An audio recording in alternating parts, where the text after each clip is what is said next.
Corona को विश्व पर गंभीर विपद बोली घोषणा कला विश्व स्वास्थ्य संगठन।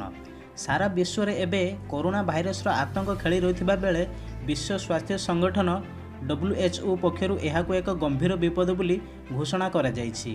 एही भूताणु चीन रे 99% देखा जायथिबा बेले यह सारा देश पई एक विपद संकुल परिस्थिति सृष्टि करिछि।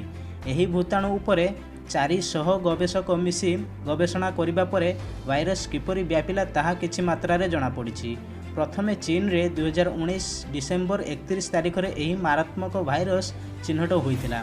एही भाइरस द्वारा संक्रमित होइतिबा प्राय 1000 लोकंक जीवन जाई सारिलाणी।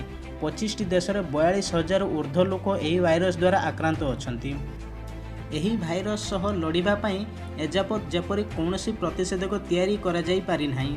एहीपरि एक मारात्मक भाइरस प्रतिषेधक तैयारी करिबा पई ऑस्ट्रेलिया, चीन, फ्रांस, जर्मनी एवं अमेरिका आदि देशर विशेषज्ञ माने निजर ज्ञान कौशल व्यवहार करि चलिछंती, मात्र एजापत जेपरि कोनोसी सफल मिल पारि नाही। उल्लेखयोग्य चीन रे एही भाइरस संपर्क रे प्रथमे डॉक्टर ली वेनलियांग सूचना देबा सह एहा चीन पई अति मारात्मक साब्यस्त हेबो बोली कहिथिले। एहा परे तांको विरुद्ध रे कार्यानुष्ठान होइतिला एवं से भूल तथ्य देइथिबा अभियोग रे पुलिस तांको गिरफ्त करिथिला। जदिও से डाक्तर आ बंची रहि नाहांती, परवर्ती मुहूर्त रे तांको कथा सत्य बोली कुहा जायछि।